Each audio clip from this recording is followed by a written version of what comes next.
So let's start some seeds. Wagwan. So these seed starting tips may seem a little simple, and some of them may, not be the traditional way of doing things, but I find that they work for me, and they're a great foundation to get things started. And then you can, with practice, find your own ways to start your seeds. Remember to watch until the end because I have some Brawta, tips for you. All right, ready?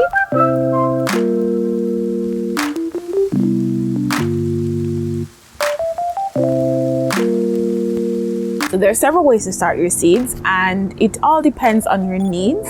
So for example, the size of the garden that you want to start, how many seeds you want to start, and it also boils down to your preferences. So try them out and see which one works for you. I'm going to show you the two main methods that I use to start my seeds.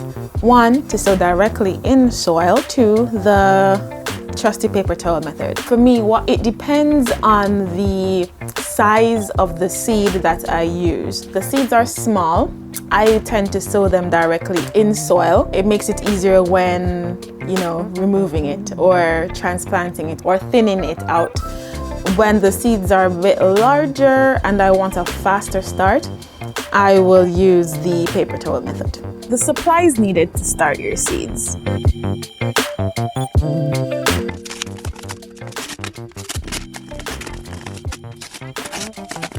The first and foremost thing is selecting your seeds. It's best to choose seeds that are better suited for your climate, your growing zone, your growing area. What are the minimum, maximum temperatures that you experience? These will work best in your area, growing area. So for example, if you have a shorter growing period, so a longer cold period, shorter summer, shorter warm, you may be better suited to grow chards, some beets, some spinach, some lettuce, plants that are good for cool or colder weather climates. Now the second one, seed starter trays. So the pros of seed start trays are, one, they're easy and low prep. They're ideal for starting multiple seeds, and especially if you're starting in bulk. So if you want to get that bulk seed sowing and you have a bigger space and you want more variety, more plants, seed start trays are best for you. And oftentimes, if you get the set, they will already come with the bottom tray to catch the water and a plastic humidity dome that is a complete germination set to give you the best results for starting your seeds. So you can get smaller size, you can get the bigger size depending on your needs. That's okay. Listen, don't mind that it's a little bit crashed. It's very a little flimsy, and yeah, just ignore the dent, okay? But it works. Okay. Now, what are the cons? They can be a bit bulky, and oftentimes we may not have the space indoors to start our seeds. So unless you get like a 9-cell tray, they may not be ideal for smaller gardens. So like for me with my balcony garden, when I use these start trays, I end up with too many plants.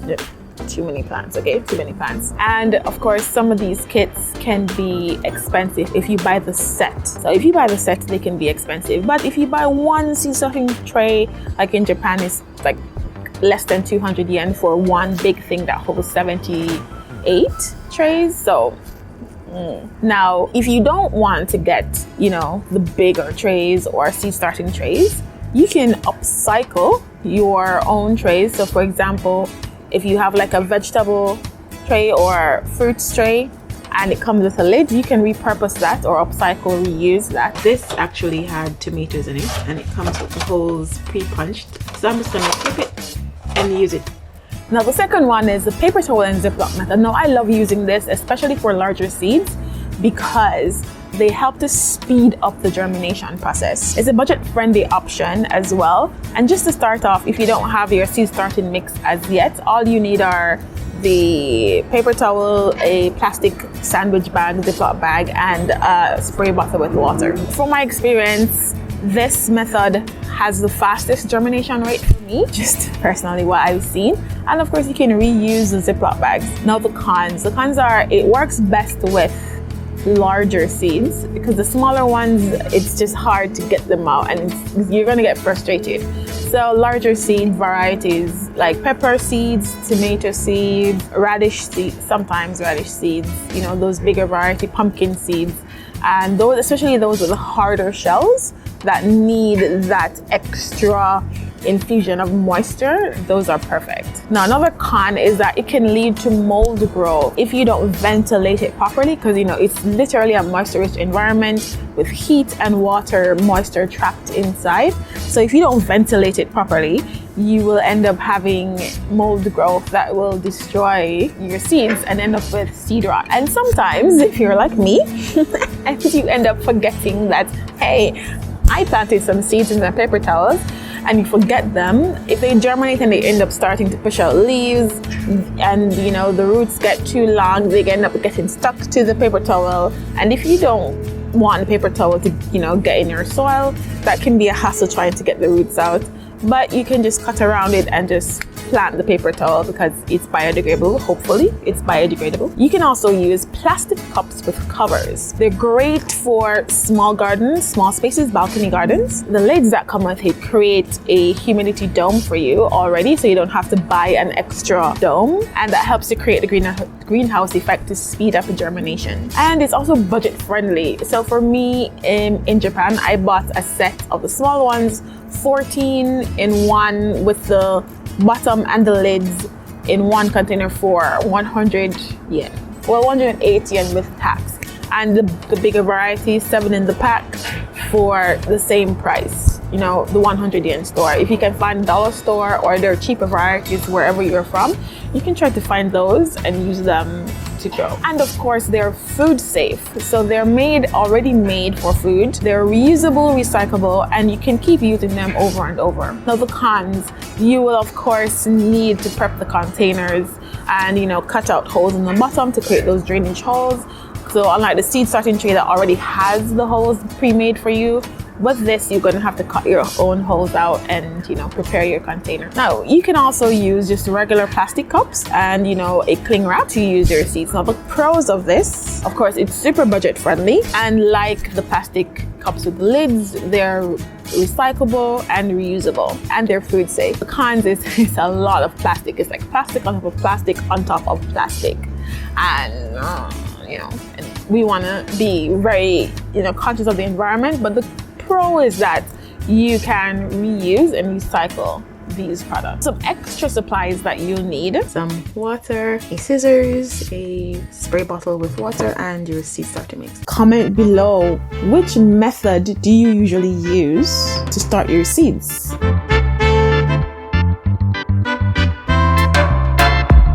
You will need your trusty seed starting soil. And it's best to use a seed starting soil and not a regular potting mix, because this is mixed or already put together to be beneficial for your seeds. And it has a thinner, finer material that's more beneficial for your seeds to start. If you look at the mix, it looks like, peat moss, it has a bit of perlite in it, etc. Some potting mixes, they may contain fertilizers or other nutrients that can harm your seeds and, reduce your chances of germination. So it's best to get a seed starting mix like this one. Since I'm in Japan, please don't ask me to read this name. It's something kanji something. I got this from DCM Kama Home Center. So if you go there and if you're in Japan and you can't translate this, just the pictures show you it. It's a seed starting mix, or you can use Google Translate and translate the name of it. All right, let's prepare the soil. Now, I prefer to use a pre-moistened soil. So if you see, the soil is very dry when it comes in, and normally when you pour water in, it won't hold the water, it will just run off or run through. Look, see? And then look, it's still dry underneath. And so I prefer to put it out in whatever container I'm going to use, add a little bit of moisture and mix it in, knead it in. And you should see it clump together and not necessarily have water draining out. So you want it moist enough, but not like dripping and draining with water. If the soil looks too dry and it falls apart, then it needs more moisture. I try to have some dry starting mix on the side, and you'll see why. So don't just throw all of your soil in if you're doing a big batch. Save some of the dry soil and you will see why. So I think this is pretty much ready. I'm going to wash my hands, and come back all gloved up and ready. Catch you on the flip side.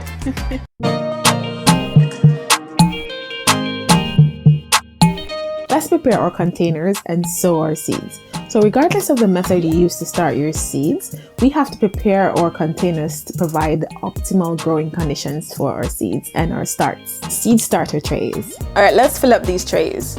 Now I'm using one this size because I'll be planting multiple seeds into each, but you can use whatever size you get. Just ensure that it has drainage holes at the bottom. So the traditional way of doing things is to sow your seeds at the recommended depth for that plant, for the best sprout. So some seeds may need 1 centimeter, some may need up to 1 inch. It depends on what it needs, okay?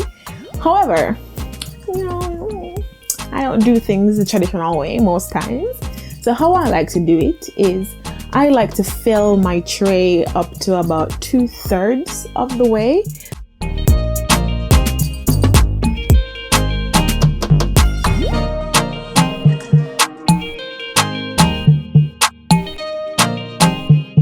We're just ensuring that there are no air gaps. So you don't want it too compacted, but just gently push down enough. Please ensure that you leave some amount of space as I'm doing here. Then I will put the seeds on top. I like to overseed. I will try to evenly space my seeds out. When I overseed, it gives me a greater opportunity to thin them out. The reason why I am not covering them or digging a hole is I will sprinkle some loose seed starting mix on top. Let's cover up our seeds.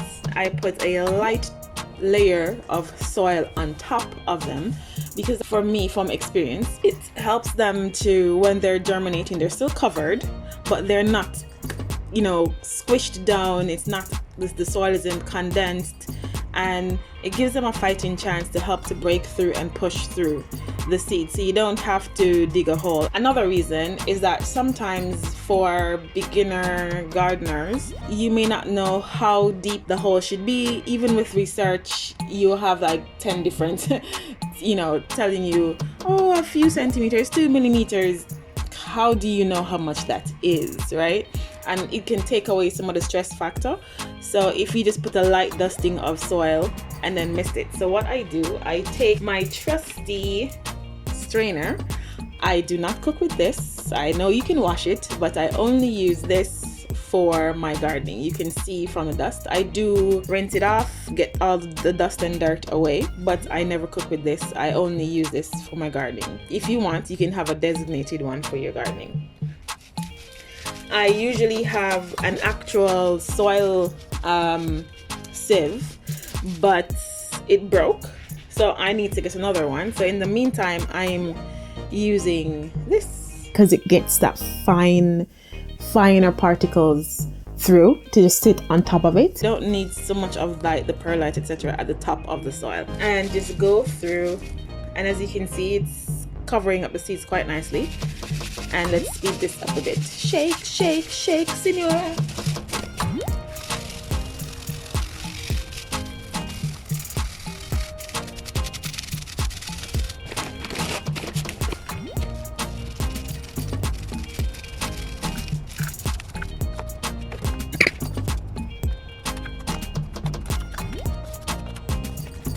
It covered up with a thin light layer. Now why I do this is I think for me it works better when I like to overseed, and it's a lot faster, especially if you're sowing seeds in bulk. We want to mist it with the spray bottle until it's moist instead of just pouring water on top, right? Because if you pour water on top, the seeds may get displaced and wash away.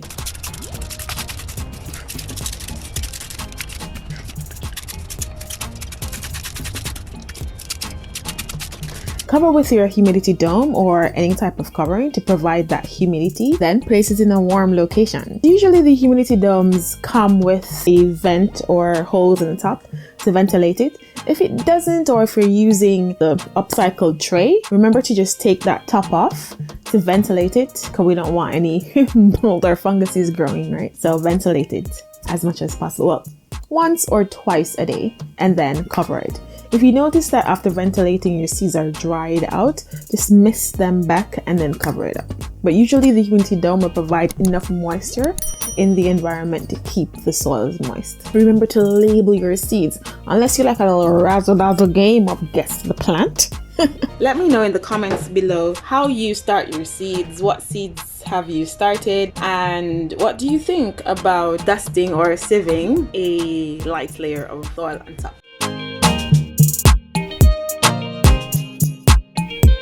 Be sure to fill the part with the holes. This is what happens when you use loose seed starting mix. It takes a long time to get it moist and get it prepared to get the soil in. You have to keep adding layers upon layers. Even though it's a small container, it took a very long time. And you can see that the water isn't settling in, it's running off. Just pre-moisten your soil.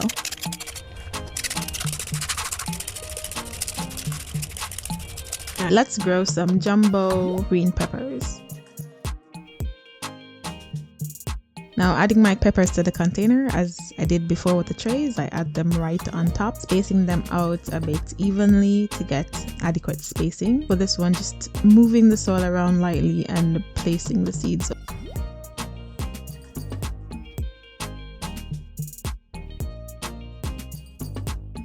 Then mist with your water. Then close. So this will act as a humidity dome or a mini green. And I'll plant it tip. Oh, we've got a rogue one. Let's see.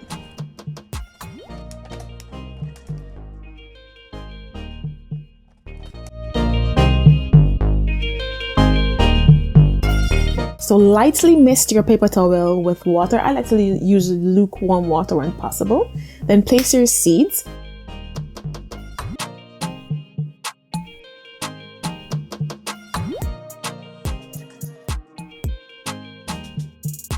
Mist and fold, mist and fold, mist and fold, but be careful, don't add too much water. We don't want it to be oversaturated and like draining with water.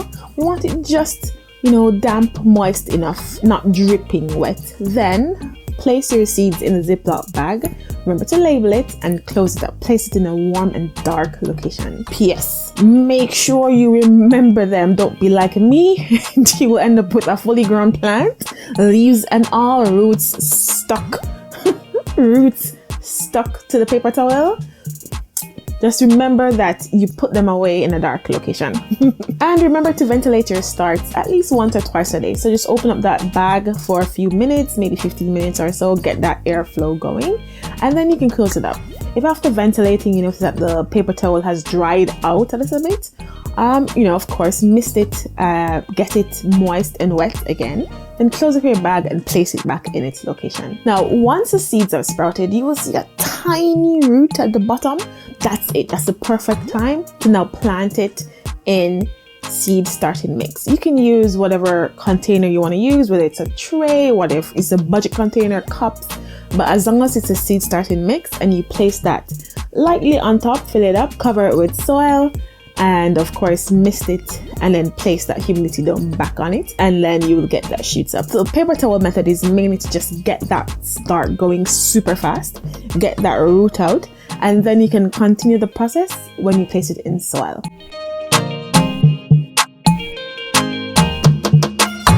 Because the plastic cups with covers, they don't come with the holes at the bottom, we have to cut maybe 3 or 4 holes around. I like to cut around the edging because it's just faster, it's easier for me, but you can bore holes through it as you need. Then again, fill the container about 2/3 of the way up like we did with the tray.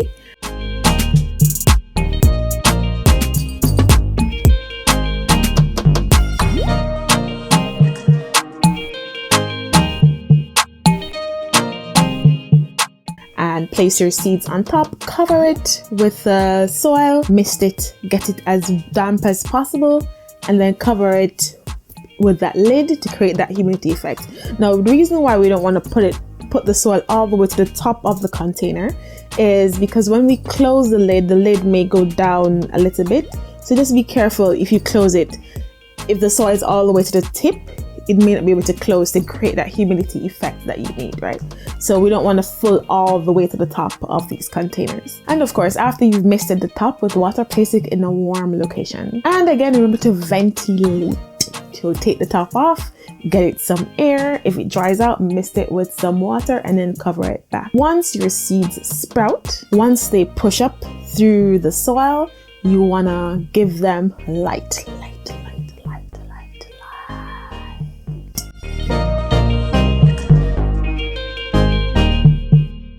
Just like we did with the food containers, you can cut your holes in the bottom of one.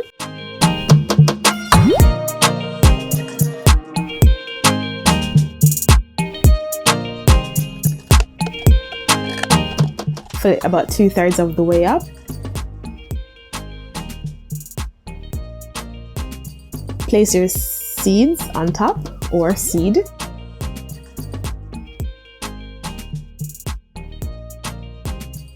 Cover it with the soil and mist. Then you want to wrap it with your saran wrap.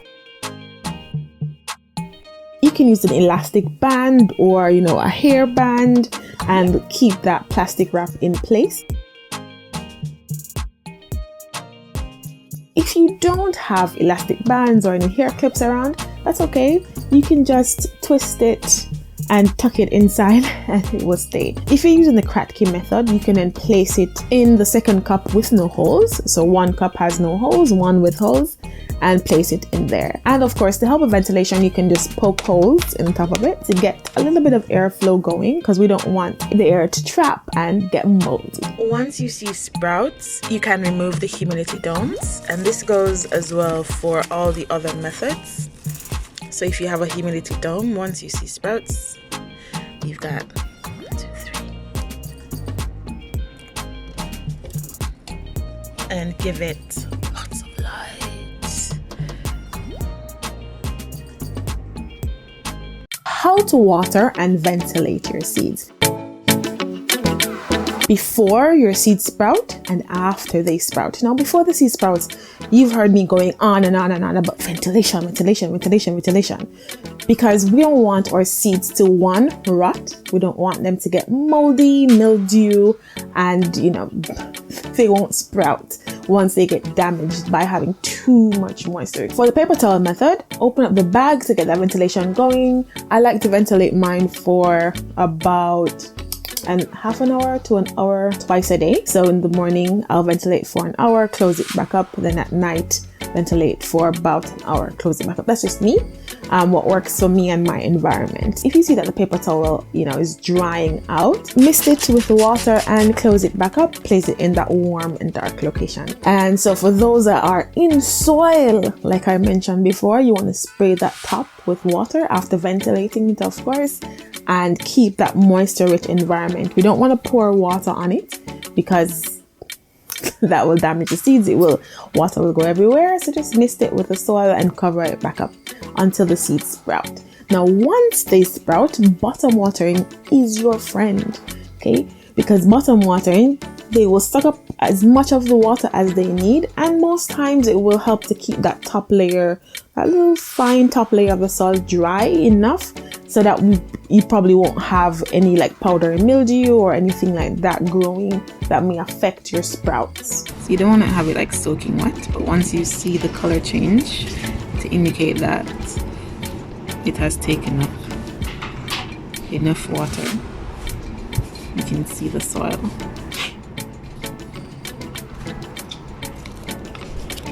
Now, if you use the Kratky method with the 2 cups, it's quite simple. You can just pour your water in the bottom of the cup, place the cup with your soil inside, and it will suck that up.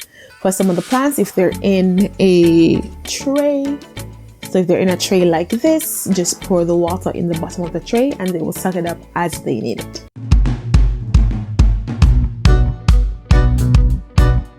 Now, once your seeds have popped up out of the soil, immediately place them in light, whether it is in direct sunlight. You can use grow light like this one. Yeah, don't mind me. we got a ton of and make fashion. And set up with the grow light. Don't worry, it's nighttime, so double duty. So we can use our grow lights. Oh, don't fall off like these. And with the artificial grow light, get them as close to it as possible, but you don't want them to touch because the heat from it will scorch the leaves. Now the heat will help with the growth, but if they touch the light, they may end up being scorched, so we don't want that. As your seedling grows more, you can increase the light and you can start placing them in a sunnier location. If the weather or climate permits, you can start placing them outside. It's now our tip 6, transplanting. Before transplanting, it's best to harden off your seedlings, which means to try to get them acclimatized to wherever they're going to grow outside. How I like to do this is I increase the time each time. So I started off with maybe like 15 minutes, 30 minutes. I place them outside in the morning, so that morning sun, that bright and early morning sun, not the heavy duty sun, like, sunrise. I place them outside in a kind of like a shaded area, so they start to get that wind going, that little bit of sunlight, direct sunlight. And each day I slowly increase the time that they spend outside, and I do this for about a week or 2 before I'm going to transplant them. If you want to do as well, I start to do a little pre-hardening off, where I place like a fan there, and the fan helps to create that wind, and just breezy, just shaking in the breeze. We like that. So the fan is going to be on your lowest speed because we don't want it to blow away, of course, and it will mimic that wind that's outside. This will help us strengthen your seedlings so that it will help reduce the shock of transplanting. Now, when you're transplanting, it's best to transplant them when they have about 2 sets or so of true leaves. So the first leaves that pop out of the seeds, those are your seed leaves or cotyledons. Why can't I remember how to pronounce this word? Cotyledons. This word right here, right? And those are the seed leaves.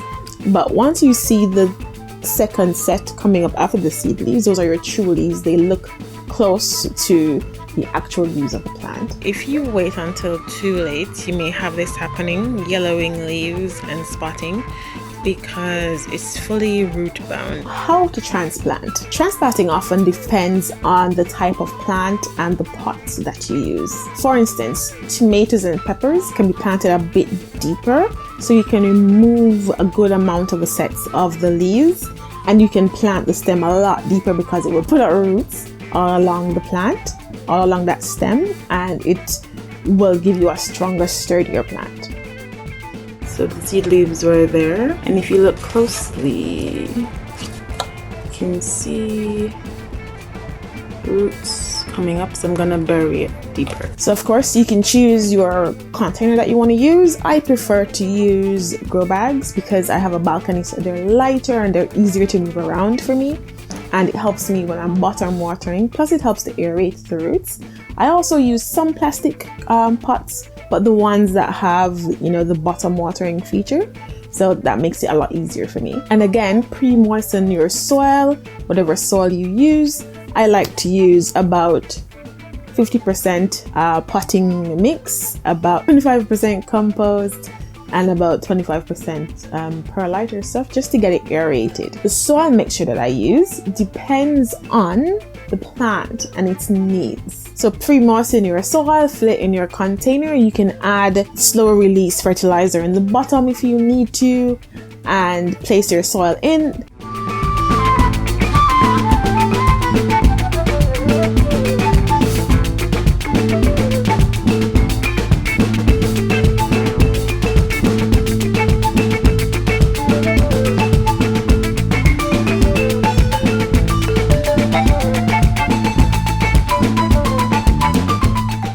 Place your seedling in and backfill it.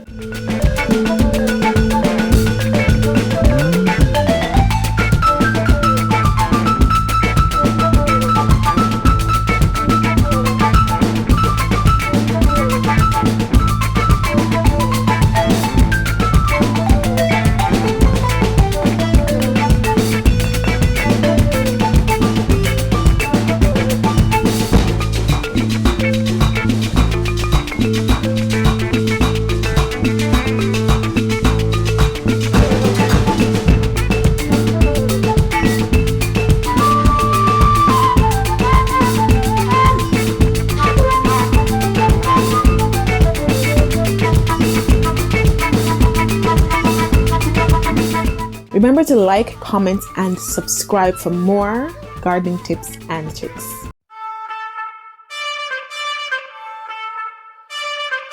So from some Brawta or bonus tip, is to soak your seeds like this. This is loofah. Now a lot of people are gonna say, you don't have to do it, it'll sprout. Listen, there are some seeds that are the coating of the shell is a lot harder. So especially like beets, maybe not peanuts, pumpkins, loofah, those with the harder shell especially, I like to soak them in water overnight. Now they can be soaked for up to 24 hours, but no longer. We don't want them to get too saturated and waterlogged because you will end up drowning the seeds. So for example, beetroots, because they have a thicker coating of the shell, can be soaked for 6 to 24 hours. The harder the seed coat, the longer you can sow them. It helps to rehydrate the seeds and give you a a head start on sprouting. So if you look at these are some sorrel seeds I soaked overnight, so 24 hours, and the next day after 24 hours it's already sprouting. Now this is after just soaking in water 24 hours. I already have roots pushing out. So it works. Comment below, do you usually soak your seeds or not? Later.